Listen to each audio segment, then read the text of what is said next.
আদিবাসীদের জমি হস্তান্তর করা যাবে না। আদিবাসীদের জমি আদিবাসীরা থাকবে। আমাদের রাজ্য সরকার এই আইন করেছে এবং আমরা চাই সারা ভারতবর্ষ এই আইন তৈরি করুক, যাতে আদিবাসীদের অধিকার কেউ কেড়ে নিতে না পারে। মুখ্যমন্ত্রী বলছেন আদিবাসীদের অধিকার বজায় থাকবে, জঙ্গল কাটা যাবে না, আদিবাসীদের জমি কেউ নিতে পারবে না। মুখ্যমন্ত্রী যে কথাগুলো বলছেন সে কথাগুলো বাস্তবিক শুনতে খুবই ভালো লাগে, কিন্তু যেটা প্রশ্ন, মুখ্যমন্ত্রী যা বলছেন, তৃণমূল নেত্রী যা বলছেন, তার দলের নেতারা কি তা মান্য করছেন না থোড়াই কেয়ার করছেন? মুখ্যমন্ত্রীর কথা আদতে যে মানা হচ্ছে না, সেই কথা মঞ্চের বক্তৃতাতেই যে কেবলমাত্র হয়ে যাচ্ছে, তাতে স্পষ্ট প্রমাণ পাওয়া যাচ্ছে একের পর এক জায়গায়। কলকাতা তো মানে খালি প্রমোটারিরা যে একের পর এক অভিযোগ, কিন্তু যে অঞ্চলটা বেঁচে ছিল জঙ্গলমহল, সেই জঙ্গলমহলে কি অভিযোগ একের পর আমরা আমরা আমরা এমনি কোনো দূরের কথা বলছি না, আমরা রিপোর্টার পাঠিয়েছিলাম। আমাদের ওখানে যে রিপোর্টার রমেন মজুমদার গিয়েছিল ঘটনাস্থলে, আমরা রমেনকে বলবো দেখাও। আদিবাসীদের একটা স্মৃতি বিজড়িত এই ময়দান, এবং স্বভাবতই এই ময়দানে দেখা যাচ্ছে যে একজন প্রভাবশালী আউট গ্রামের একজন প্রভাবশালী তৃণমূল নেতা, তিনি নাকি এই ময়দান এই মাঠ কিনে নিয়েছেন। এমনটাই একটা জানার পর কিন্তু আদিবাসী সমাজ তারা আন্দোলনে নেমেছে এবং কার্যত এই মাঠে পতাকা পুঁতে তারা এই আন্দোলন শুরু করেছে। এবং এই সরকারি মাঠ কিভাবে ব্যক্তিগত মালিকানায় যায়, এবং শুধু তাই নয়, তাদের যেটা গুরুতর অভিযোগ করছে আদিবাসী সমাজ, যে এই একটা বন দপ্তরের একটা নকল পারমিশন লেটার দেখিয়ে এইসব গাছগুলো কাটা হয়েছে। সরকারি যে গাছ হরিয়ালি প্রকল্পে এই যে গাছ লাগানো হয়েছে, এই গাছগুলো সব কাটা হয়েছে। স্বভাবত এই প্রভাবশালী নেতার কার মদতে সরকারি জমি ব্যক্তি মালিকানায় তিনি তার ছেলের নামে কিনেছেন। আমাদের কাছে যে তথ্য আছে, তার ছেলের নামে জমি কেনা হয়েছে।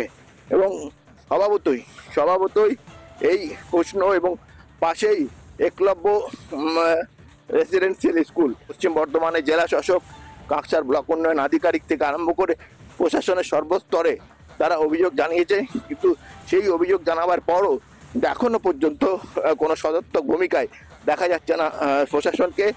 স্বভাবতই দুদিন আগেই কাকসার বিএলআরও তিনি এসে জমি পর্যবেক্ষণ করে গেছেন, কিন্তু এই একটা সরকারি স্মৃতি বিজড়িত সাঁওতালদের আদিবাসীদের স্মৃতি বিজড়িত ময়দান কিভাবে ব্যক্তি মালিকানায় যাচ্ছে তা নিয়ে কিন্তু তারা প্রশ্ন তুলছে। ক্যামেরায় দেবাশিসের সঙ্গে রমেন মজুমদারের রিপোর্ট, রিপাবলিক বাংলা, কাকসা। রমেন ওখানে গিয়েছিল, মাঠে ঘুরলো, আমরা মাঠের ছবি দেখলাম, পাশে দেখলাম একের পর এক গাছ কাটা আছে। এই যে গাছ কাটা আছে, সকলের সামনে গাছ কাটা হয়েছে, কেউ প্রতিবাদ করেনি। কি করে প্রতিবাদ করবে? ওখানে যে অভিযোগগুলো উঠছে, তৃণমূল নেতাদের ভয়ে হরিকম্পমান, ত্রাস হয়ে গেছে গোটা এলাকাটা। জঙ্গলের গাছ কেটে সাফ করে দিচ্ছে, বলার কেউ নেই, সবাই চুপ করে থাকতে হচ্ছে। সরকারি জমি বেদখল করে নিয়ে নিজের নামে করে নেওয়া হচ্ছে, বলার কিছু নেই। এই ভয়ঙ্কর সব অভিযোগ নিয়ে পশ্চিমবঙ্গ চলছে। এটা কাকসার জঙ্গলমহল, যেখানে এতদিন পরে আদিবাসী যারা বলছে আন্দোলনে নামবে, বিজেপি বলছে আন্দোলনে নামবে, মন্ত্রীমশাই বলছে এটা হওয়া উচিত নয়, বিডিও বলছে একটা সব প্রবলেম সলভ করা হবে, এত কিছু হচ্ছে, আগে কারো হুঁশ নেই কেন? মুখ্যমন্ত্রী তো মমতা বন্দ্যোপাধ্যায় কবেই বলে দিয়েছে গাছ কাটা যাবে না, আদিবাসীদের জমি দখল করা যাবে না, কোনো দুর্নীতি করা যাবে না, কত ভালো ভালো কথা বলেছেন। শুনছেটা কে? মধুকল্পিতা শুনছেটা কে? শোনার কেউ নেই। রাজ্যের এই জায়গাটায় এক করুণ অবস্থা হয়ে গেছে।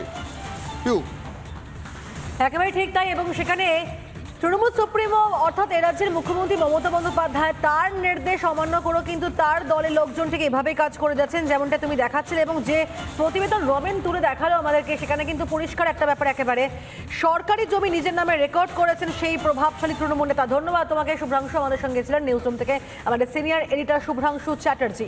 খেলার মাঠ, উৎসবের ময়দান পর্যন্ত দখল করা হয়েছে এমনটি অভিযোগ আয়ুষ গ্রামের তৃণমূল নেতার নামে। 19 বিঘা জমি দখলের অভিযোগ তার বিরুদ্ধে। নিজের পরিবারের নামে জমি রেকর্ডের অভিযোগ তার বিরুদ্ধে রয়েছে এবং যাবতীয় অভিযোগ হচ্ছে এই আয়ুষ গ্রামে তৃণমূল নেতা অর্থাৎ যিনি অত্যন্ত প্রভাবশালী এক নেতা তার বিরুদ্ধে যাবতীয় অভিযোগ। সেখানকার ছবি দেখাতে দেখতে পাচ্ছেন যে গাছগুলো কিভাবে কেটে সেখানে ফেলে রাখা হয়েছে এবং সবচেয়ে বড় কথাটা সরকারি জমি এবং সেই সরকারি জমিও দখল করা হচ্ছে। একাধিক জায়গায় বালি দখল থেকে শুরু করে মাটি দখল থেকে শুরু করে আবাসের দুর্নীতির অভিযোগ তো ছিলই এবং তার মাঝখানে এভাবে সরকারি জমি দখলের অভিযোগ আরও একবার সামনে আসলো। নানা ধরনের কন্টেন্ট দেখার জন্য লাইক করুন, শেয়ার করুন আমাদের ফেসবুক পেজ, সাবস্ক্রাইব করুন আমাদের ইউটিউব চ্যানেল। পাশাপাশি অন্যান্য ব্রেকিং নিউজের জন্য অবশ্যই চোখ রাখুন রিপাবলিক বাংলায়।